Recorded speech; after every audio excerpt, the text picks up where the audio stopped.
Welcome to Confessions with Nikki G. I'm your host, Nikki G. I would like to take time to thank each and every one of you for taking time out of your busy day to listen or watch today's episode. You can find me on YouTube. You can find me on any of the podcast arenas, Apple, Google, Spotify. All you need to do is type in Confessions with Nikki. And don't forget the E in Nikki, Nikki G. And trust me, I will pop up. First things first. Do not conform to the patterns of this world, but be transformed by the renewing of your mind. Amen. Do not conform to the patterns of this world, but be transformed by the renewing of your mind. This is a show about internal evolutions. We're trying to help you grow mentally and emotionally so that you can grow also physically as well. Because you can't really function in life unless you are mentally and emotionally stable. Period. That's your foundation. But that translates to don't be like the rest of the world, but learn new things that would help you to become a better version of yourself. You should continuously, every day, be in competition with yourself to be better. Amen. Today, I have Calvin with me in the studio. What's up? What's up? How are you today, Calvin? Oh, I'm blessed. I'm good. Calvin had a long vacation. I gave him a little break. I ain't bothering him. Let him enjoy his Thanksgiving break. Yeah, it was a break. For those that may be listening for the first time, will you tell the audience something about yourself? Yes, my name is Calvin. I'm a minister, pastor, preacher, whatever you want to call them. That's who I am. That's who I was called to be. I'm a father. I'm a grandfather. I'm a husband. I'm a brother. I'm a niece. I'm a nephew. I'm not a niece, y'all, but I'm a nephew. And I'm a friend. All the above. And I love ministry. I love people. I love helping people. I love giving people the truth. And that's what I'm here for, to give you the truth about any and everything. Whether you want to hear it or not, it will be the truth. And the truth will set you free. And that's what we aim to do, set you free internally. Like I said, we're here to help you grow emotionally and mentally free. When I used to hear people say the truth will set you free, I didn't realize that exactly what that means. Exactly. Mentally and emotionally free. And that is so important as you're growing and going through life. You need that freedom, because that freedom is peace. And that peace is priceless. Right. Well, today, Calvin, I don't know if you're keeping track, but we only, by the time you guys hear this podcast, because we do pre-record, it will be 3 days before Christmas. It will be exactly 10 days before the new year. With that being said, I thought we would talk a little bit about these Christmas, I like to call them Christmas shenanigans. Call me Miss Scrooge, because when December 1st hit, I start turning to a Scrooge, because I feel like over time, we, saying myself and maybe a few of my listeners, you may have turned Christmas into something that it's not. You know, I used to, when my kids were small, I was more focused on getting those gifts. Yep. Oh, I got to get this. I got to get that. I got to work doubles. I got to put this stuff. I'm a layaway queen, still a layaway queen. I got to put this stuff on layaway. That was my focus. My focus wasn't on the reason for the season. So I want to talk about these Christmas shenanigans that has been passed down from generation to generation. And I'm not putting down anybody's family or what you were taught. It was just that when you know better, you do better. Another thing that we aim to do here with Eternal Evolution is to break generational curses. Yes. With that being said, Calvin, can you tell us the reason for the season? Why do we truly celebrate December 25th? Well, the reason for the season is the birth of Jesus Christ and the gift that God gave us. Because if we didn't have his gift, we wouldn't be here right now today. So the reason for the season is the birth of Jesus Christ, and that his Father gave that gift to us. So that's where the gifts come in at for us. That it's not to see who can spend the most money, who can buy the bigger gift, or this and that. It's that we give a gift to people. We give gift to children. We give gift to somebody who's in need. It's a gift of giving. And some of us always think of the gift of receiving. It's better to give a gift than to receive a gift. And I like giving gifts. I like giving to people who don't have. And when I mean don't have, who can't afford to get the things that they would like to have. And see, that is the dysfunction of Christmas. That is where the stress come in. Because I can remember when I was a kid, I loved Christmas. Even as a young adult, I loved Christmas. Mm-hmm. But it wasn't until my kids were probably, 9 or 10, that it became stressful.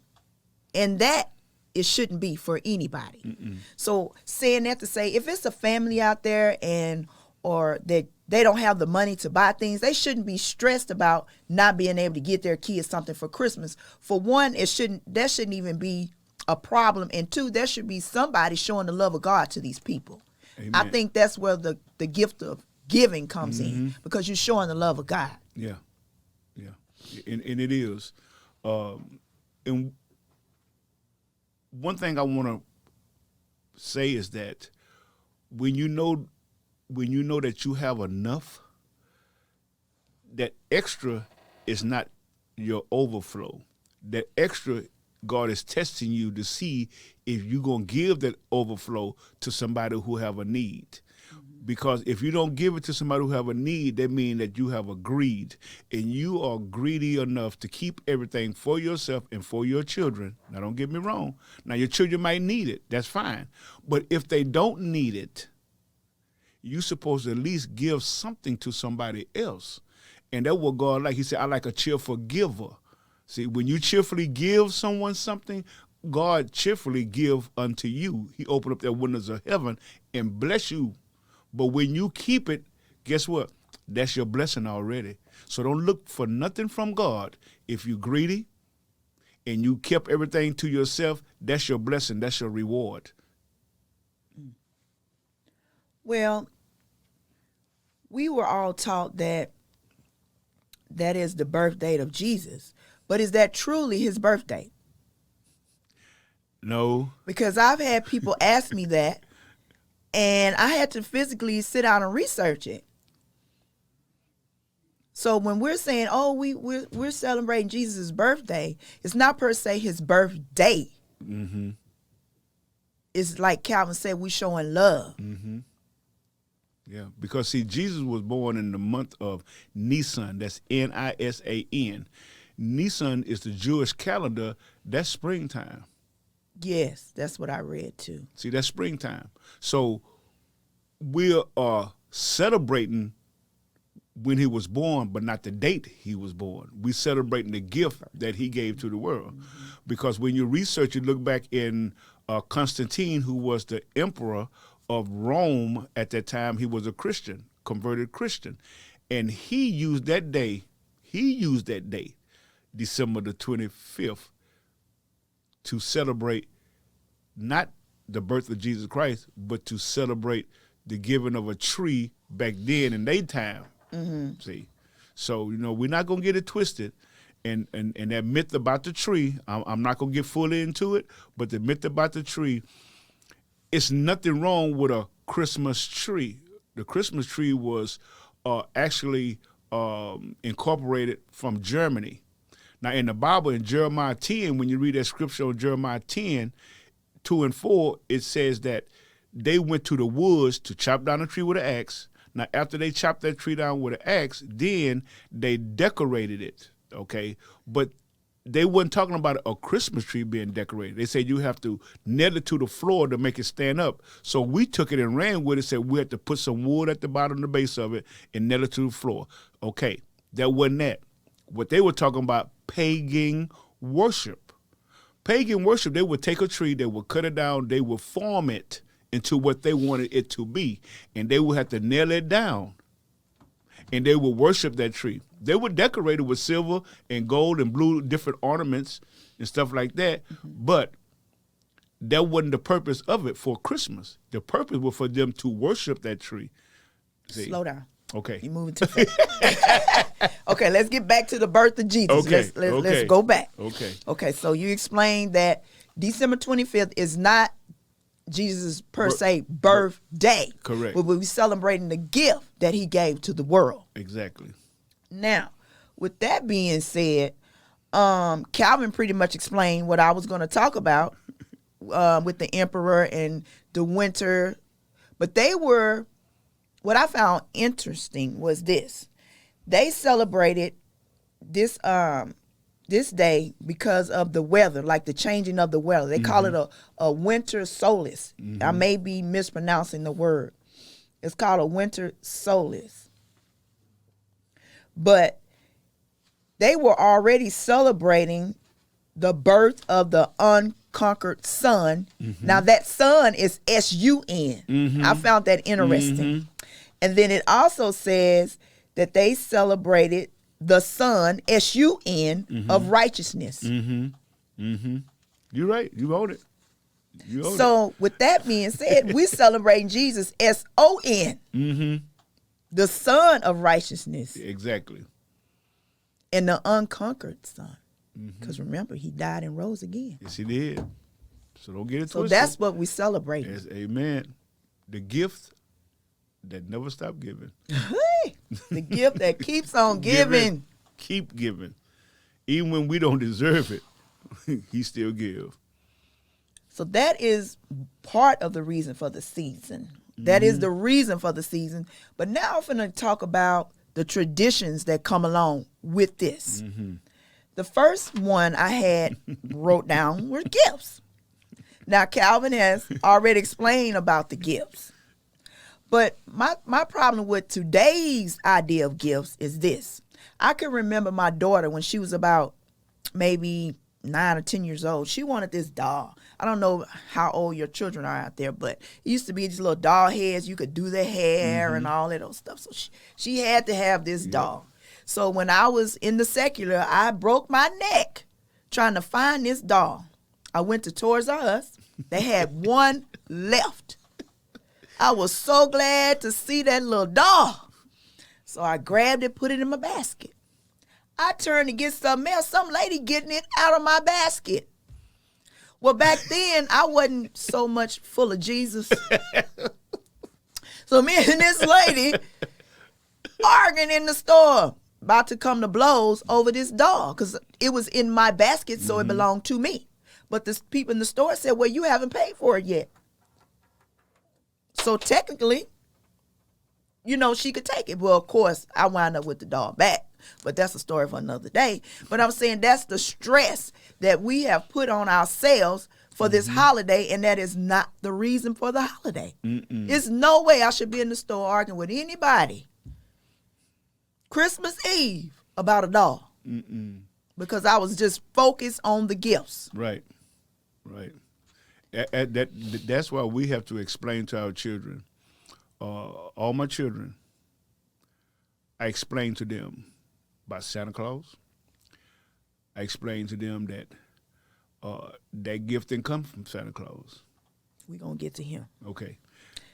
Is that when we stress ourselves over things, especially gifts and stuff, that's because either we have promised them that we're going to get that for them, or we trying to make up for lost time, compensating for that.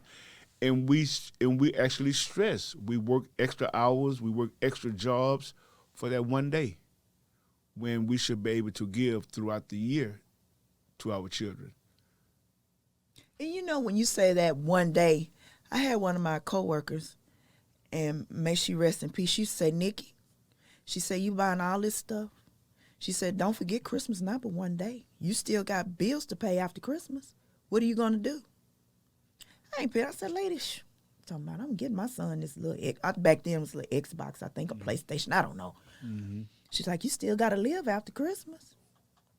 Now I understand what she was saying, but back then I'm in my early 20s. I'm not, what's this late time? I got to get my son this. He want this for Christmas. I'm going to get it for him. Because that was my focus. Mm-hmm. So I'm hoping that by the end of this podcast that I know it's too late for this Christmas, but next Christmas that you look at it differently. If you're the person that we're describing, that we're talking about. And I used to be that person. But I've changed since then. So with that being said, don't stress about gifts. Buy what you can afford. And if you can't afford it, don't worry about it. It's okay. It's just one day. Now, as I began to educate myself about Christmas, I began to tell my children, I'm buying you this because you did what you needed to do all school year. Mm-hmm.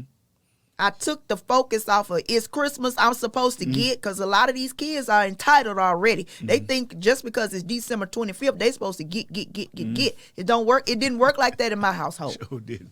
If you didn't earn it, you didn't get it. You can say so I begin to explain to my children, this is the only reason you're getting this. Not because it's December 25th, not because we're celebrating, Jesus' gift. It's because you did what you needed to do. Mm-hmm. So I'm going to give you this gift out of love. Out of love.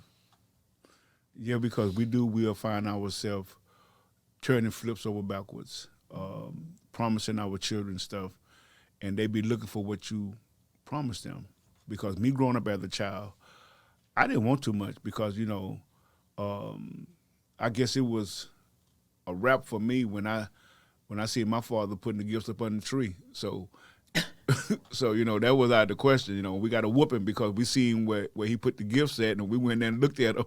My kids used to do. I used to think I was really hiding them gifts. we knew who had what, but we were never promised anything. My dad, he never promised it, so I kind of took that lead from him. I would always let them know I see what I can do.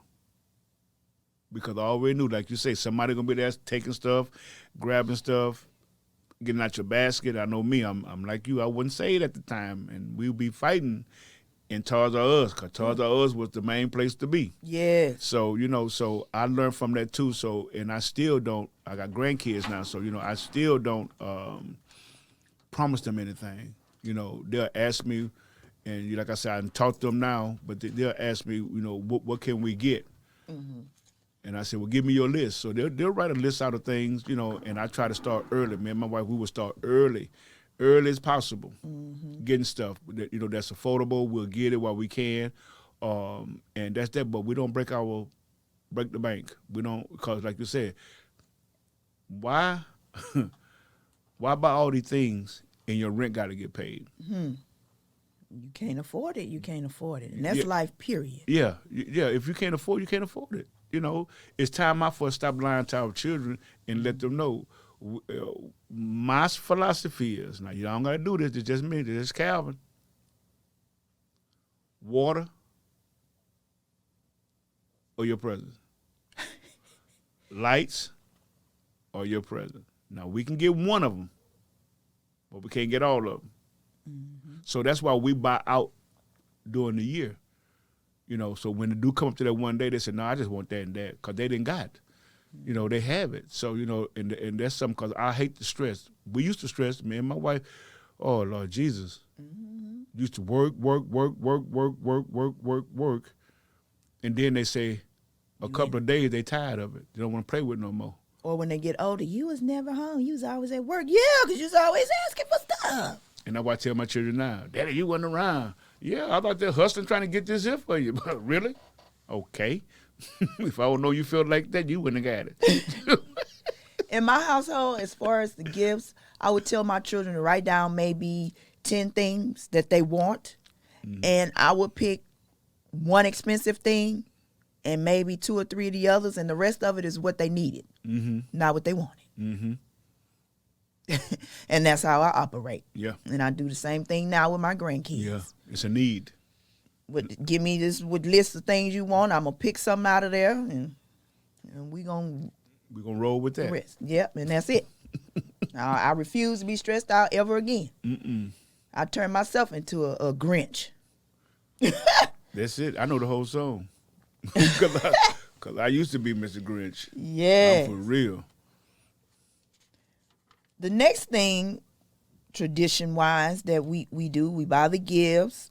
You know, the next thing Calvin touched on a little bit was the Christmas tree.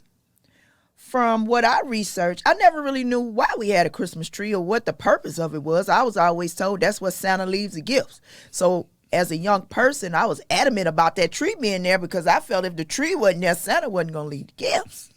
So we had to get a tree. And my grandfather, he would go out and cut a tree. Mm-hmm. He wasn't playing no games. He would go out and get a tree. Same thing here. But unfortunately, you have to vacuum and all that, but that's a story for another day.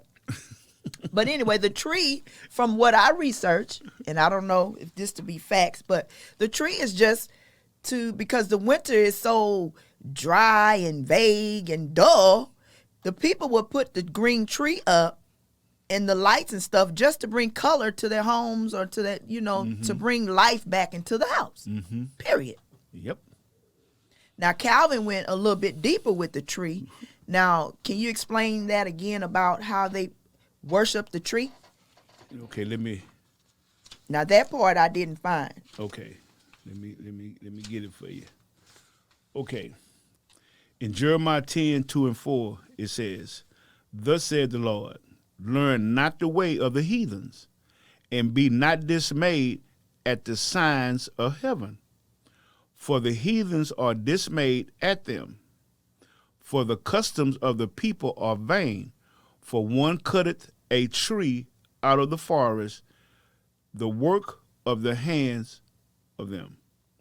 Now, when you read it a little deeper, it's talking about cutting your tree down. They say the tree look like a palm tree, which we know a Christmas tree don't look like a palm tree. When you cut it down, they say you cut it down with an axe. Now, the pagan worshipers, what they would do is they would cut that tree down, and it wasn't a pine tree. It's called a fir tree. Okay?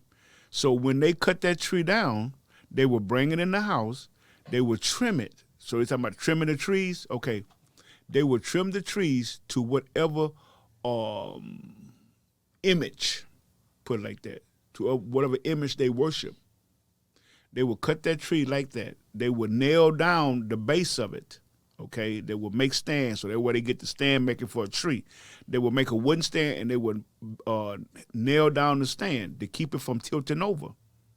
Now, they would deck it with silver ornaments and what they call it tapery, which is like wrap, just like we do the garland. Mm-hmm. They would have different garland that they would make and put on that tree. But let me explain to you something about that. When they would do that tree like that, they would make it because they would call it the paradise tree. Now, this in Germany. They would call it, now this going way back in Constantine days, 18th century.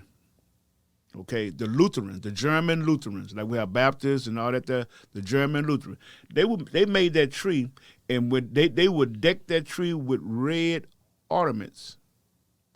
And the red ornaments would represent apples, okay? Now, and they would call that tree the paradise because that symbolized the fir tree hung with apples that represented the Garden of Eden. I never knew that. See? Wow. So the first ornament was real apples that they would decorate that tree. That symbolized the tree of paradise. So that's why you say pagan worship. That tree come from way back then. Okay? It was pagan worship. And that's what they did with that tree. So what we did was we put a twist on it. We put our own ornaments on there. We started making ornaments. So it's okay to have a tree as long as you don't worship the tree. See, back then they worshiped the tree. Mm-hmm. back in Jesus' day, well, after the death of Jesus Christ, they worshiped that tree. So that's why a lot of preachers do say, oh, you ain't supposed to have that tree. Yes, you can. You can have a tree. It just the tree don't symbolize anything. The tree is just a tree. It's what you make of that tree. And that's why he said they will trim it and they will carve it. They will shape it. Okay? Like we wear the golden images on our neck of a cross.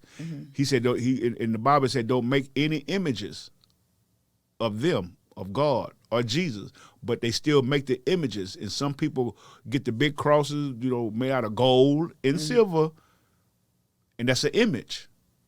See? But a lot of people say they don't care, and I understand that, but I'm just telling you what the word says. So, and that's part of the commandment. Read the 10 Commandments, they tell you about the golden images. So that's where the tree come from. So it's okay to get you a tree. Just don't worship the tree. So you can decorate it with your children like I did. Me and my family, we decorated the tree. We put the tree up there, and we put, our initials on the tree that represent each member of the family, and that was it. So it's okay to have a tree. Okay. But the purpose of the tree is just, as long as you're not worshiping the tree, it's just like I said before, it's just a pretty, sight to look at. Exactly. You put all the bright colors and things like that. So that's where the red and green came from. I almost forgot the one thing that I really enjoyed reading about was Santa Claus. I always wanted to know, who in the heck is Santa Claus, and why do we have to tell our children that this man is coming with these gifts? Now, don't let your kids listen to this podcast. I'm saying to myself, why is this man taking credit for these gifts? Well, you know what I found out? That Santa Claus was an actual individual. And he went by the name of Saint Nicholas. And it says that it's defined, he's described as a real life historical follower of Jesus Christ, a man who gave generously to those in need and fulfilled the biblical command to love your neighbor.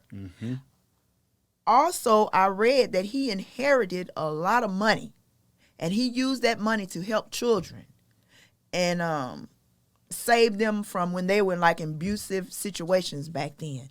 So, okay, with that being said, I like Santa Claus now. Because at first I was mad. I was like, who's this man? I'm out here working all these doubles, buying all these gifts, and then I'm going to tell he got credit for it. So he really, in reality, did do that. It was some man, I guess he dressed up in this attire, and he went around just helping children, giving them gifts and food or whatever they needed. Then he had the means to do so. So to me, that speaks Christmas in volumes to me now. It's the season of giving, but you should give all the time anyway. But Christmas is the season of giving. Right. It is. His name was Kris Kringle. Yeah, Kris Kringle was the other name. I used to say, why they call that man Kris Kringle? I thought it was Santa Claus. Yeah, his name was Kris Kringle, and they called him Saint Nick and everything. And, I believed in it as growing up, I used to be the first one run to the tree, and I tried to stay up and see Santa put the gifts up under there and everything. And see, back in the day, some of y'all wasn't born, but back in the day on the north side, it used to snow. See, it used to in snow. Houston? Yes, it did. In Houston, we had snow. Did it last long? Because now it stayed about 2 seconds and it's gone. Oh no, it lasts. What? back in the day, back in the 70s and the 80s, we had snow. It was hot. Hot as hell during the summertime, but we had snow in the wintertime. It was cold. When I say cold, you stayed in the house. The wind would make you go back inside. But anyway, we would know that somebody came in the house because the footprints would be in there.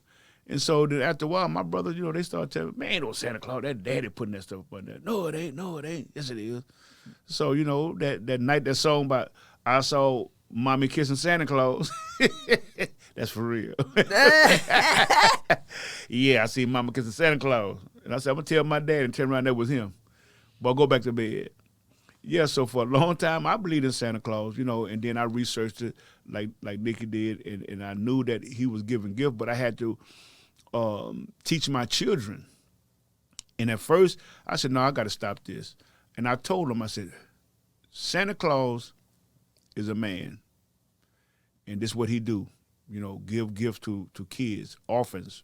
And that's what he started doing with the orphans and stuff. Go to the orphan houses and stuff like CPS and give out gifts to them and everything. He had a gift for everybody. He would go there and visit, so he would find out what they wanted and what they needed. Then he'd come back as Santa Claus and make sure they got it. So I had to tell my children, I said, you're looking at Santa Claus. Santa Claus get up early in the morning, 5 o'clock, and go to work and come back home. So I'm Santa. No. I said, okay. Well, then you tell Santa, give me a list and see if Santa going to bring that list. So I had to show them. And when they realized that, they said, no, that then Christmas got easier because they wasn't putting pressure on things they wanted. They said, Dad, if you can afford this here, get this. And what I would do, we had a Christmas fund that I would say I would work extra overtime hours just for that. It would got spent on what they needed, like you said. Not the wants, but your need. Now, I might throw a want in there. Yes. And that's when I start making sure that they work was getting done throughout the year, homework, their grades was up. They earned it. Yeah, they earned it, and I rewarded them. And so they did that. And so it made it more funner for us because now we weren't under stress to go get this, to go find that. We go get Nike tennis shoes. I go get a pair of them, and we wrap it up and put it up, and that's one gift out the way. That's how we did it. We got our gifts throughout the whole year. Except for the tennis shoes, because we know their foot grows. So we would get their tennis shoes in the month of December. But everything else we went and got while it was still cheap. We got it. We would hide it in the car or hide it up in the attic and stuff. So, but to make a long story short, it works. So, it took a lot of stress off of us. But Santa, he is a real person. He don't come from the North Pole. No. Santa was a generous man, showing the love of God to children, and I just love that. Yes. So in that instant, it brought that I got that feeling that I used to get when I was a child. Like Calvin said, I remember I used to stay up and on the news. Well, I'm from Arkansas, so on the news they used to have this map. They said, "Oh, Santa's right here," and they used to have this map of this man and the reindeers, going. I was like, he ain't nowhere near me, but okay. But it was just magical. You wake up and you see all these gifts that I wouldn't want to take away from a child. No. But once they get a certain age, you got to come and tell them the truth. Yeah. And you got to take that stress off of you. Yeah. Yeah. Once they reach a certain age, you have to do. Yeah, and that's what I did. I wish they got that age because I didn't want to take it out of the fun for them being little. Yeah. Because they looking for that. And then, because I used to tell them, all right, I'm going to tell Santa that you wasn't good. He ain't going to get you nothing. The hell, Papa, don't do that. Don't do that. That don't work no more. They got this thing called Elf on a Shelf or something. And the thing sitting there watching. I said, what is this about this Elf on the Shelf? They said, oh, you put it on the shelf. And I guess the elf, goes supposed to tell Santa? I still don't fully get it. I don't know. I ain't putting no elf on the shelf. I'm just going to tell you. Okay. It's they used to tell us they're going to put ashes in your eyes and all kind of stuff. Yes. I mean, man. I went through the ringers with that Santa Claus thing, though, with my parents. Oh, man. I'll never forget when I found out it wasn't no Santa. It's devastating because you still remember that. As old as I am, I still remember that. Oh, yeah. I had left some cookies or something out. And like Calvin said, I'm from Arkansas, so of course it snowed. So I remember seeing the little track things in the snow. Mm-hmm. So I got up in the middle of the night, and my grandfather was sitting at the table eating them cookies and drinking some, I think it was some buttermilk. Mm-hmm. That's what they drunk back in the day. And they don't call me Nikki, they call me Coco. Mm-hmm. Come on, Coco. You must come in and sit out. And I'm like, okay. Yeah. That was the end of it. That was it. Because Santa was sitting at the table eating them cookies. Yeah. Granny was in the kitchen cooking, and he was sitting at the table eating them cookies. And all your toys up under the tree. Oh, excuse me. It might have been cornbread and buttermilk. Mm-hmm. Because that's what they showed eat it up. Mm-hmm. That's what they showed did back then. But yeah, that fun part of it, don't take it away from you kids. But the point I'm trying to make, or the purpose of this podcast is stop stressing about Christmas. Know what you're really celebrating before you go out there and celebrate. Exactly. Yeah. And just enjoy. That's to me, holidays, I'm a stickler for Thanksgiving. I love Christmas. Now I love any time I can celebrate Jesus. Hey, I'm in. Mm-hmm. But I don't know what it is about Thanksgiving. I look forward to Thanksgiving, and I will cook everything That's another tradition. You Yeah. know, you cooking all this food. Yeah. And I cook everything, and I enjoy just family, friends, whoever stops by or whatever. I just enjoy that. Yeah. That interaction. Yeah. Yeah. Now, after a few hours, they got to go home. You ain't got to go home. But You yeah, gotta I get up enjoy outta the here. interaction. That's like next year. We're going to start it. My daughter had asked me a question. She said, Daddy, I want to start back feeding the homeless. I'm like, okay. I'm going to support you on that because they supported me when I first got in ministry. That's what we did. We went down to the Greyhound bus station. They would let me sit up. I would do a big pot of chili. Then one time I did a big pot, a military pot. I mean, we fed everybody of soup. And we did that, had the cornbread and everything. I mean, the drinks, and I love it. And so I'm going to do it again. And then as the kids got older, what we would do was I would cook really like about 4 dinners. I would cook a whole lot on Thanksgiving and make to-go plates. And my children, I love them to death, they would take plates to the homeless.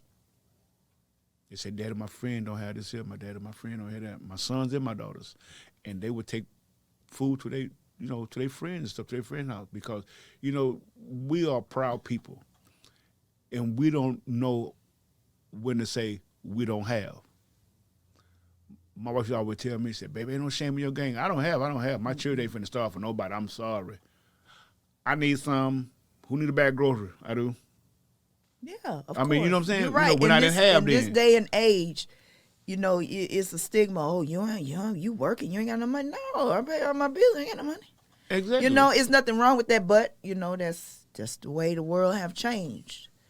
Just as they done took the real meaning of Christmas and turned it into commercial to me. It is. It's a commercial. Very commercial. They don't even say Christmas. They say Xmas. Xmas. What is Xmas? So it's no Christ. So they took the X and took Christ out. Really? I forgot all about that part of it. Yeah. Xmas. What is I'm X? like, really? It's Merry Christmas. Because I get offended. You put everything else on, but you take Christ out of Christmas. No, you took Christ out of schools to see what happened going on. You see what I'm saying? So, the whole thing is that we should be able to give and feed. And I challenge everybody who's going to listen to this podcast, I challenge you to feed a family. I didn't say you got to cook this big old lavish dish. No, feed somebody who needs. Because I guarantee you, somebody down your street don't have what you eating. Yep, you're right. That's a challenge.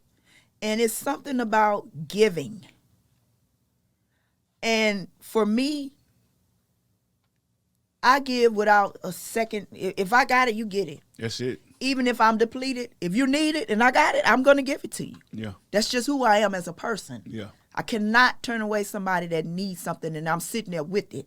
And I'm going to tell you, no, you can't have it. That's not me. That's not who I am. And it's not biblical. And I hate, we always say we're not trying to preach to nobody.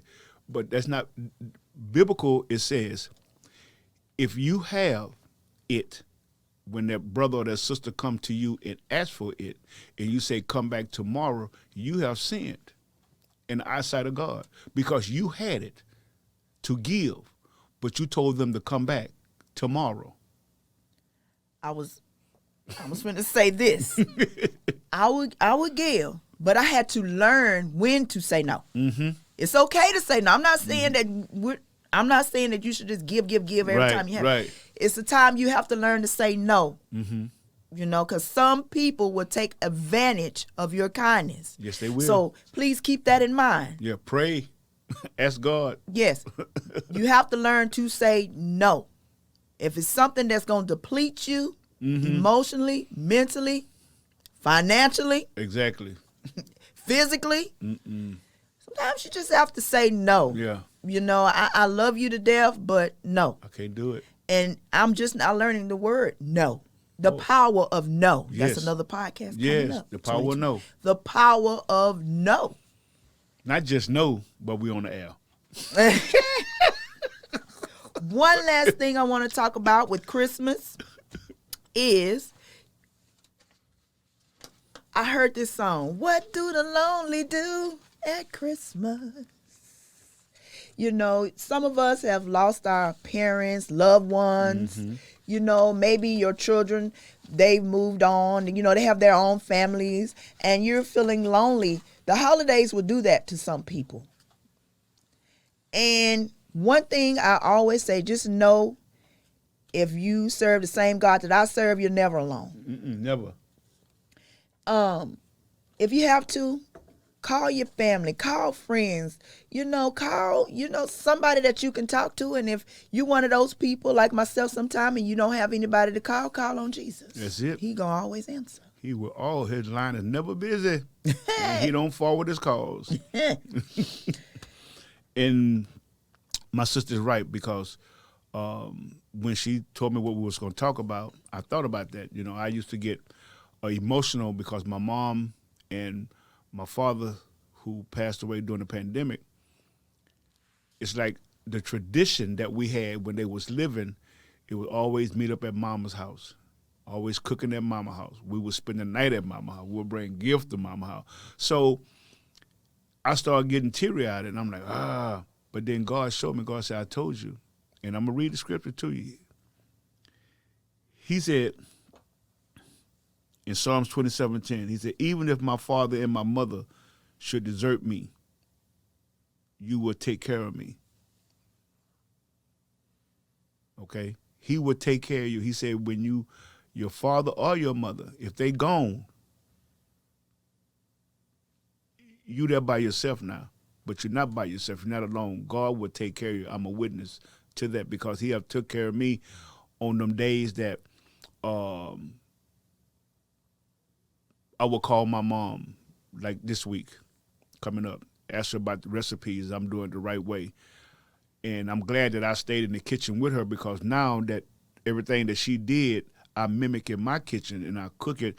And that will give me that reassurance that to me, that she's there with me, because it's just, I'm going through the routine that she did on them days, preparing meals and stuff like that, and playing the music that she played, like Aretha Franklin and James Brown, old school. And I'm in the kitchen, doing what I do.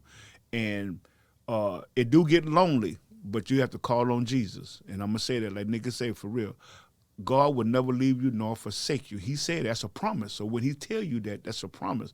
So even though you may get down, just think on the good things that you shared with your mom or your dad or a family member that's gone.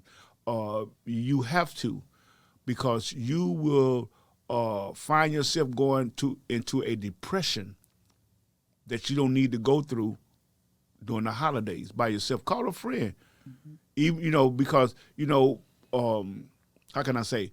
We get lonely because of we get lonely because of things happen in our life. Family is no longer together, or the family is divided.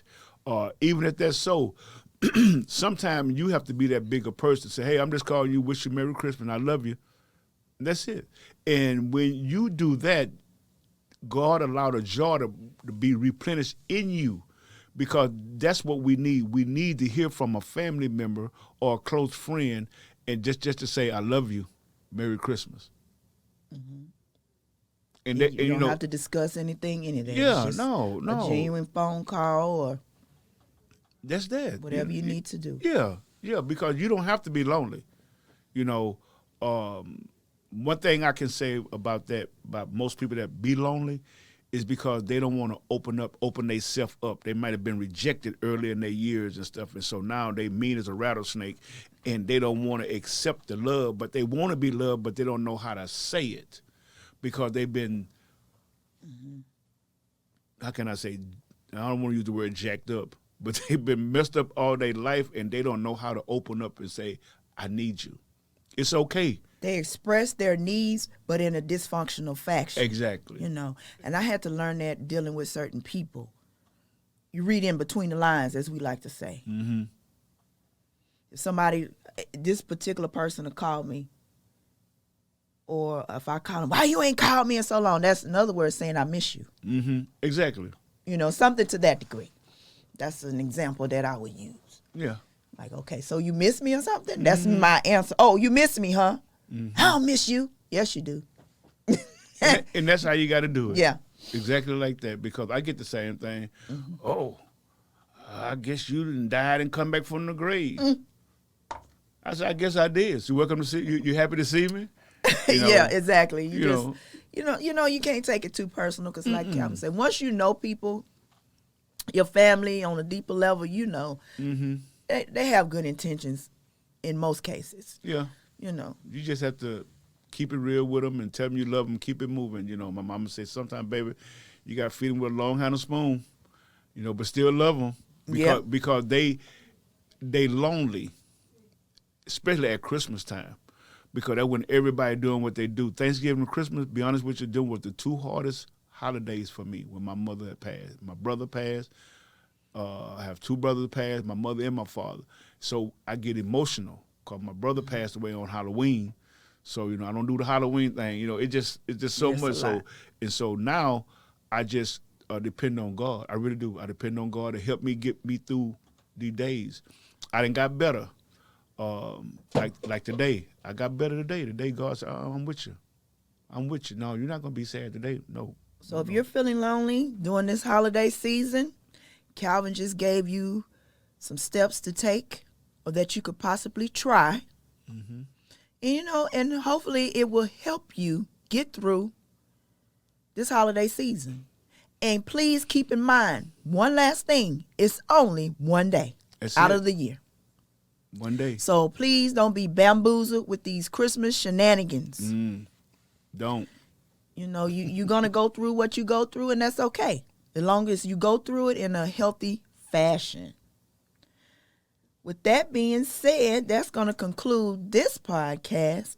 I hope that each and every one of you that's listening or watching me right now, that you have a happy holiday season. The key word in that is happy.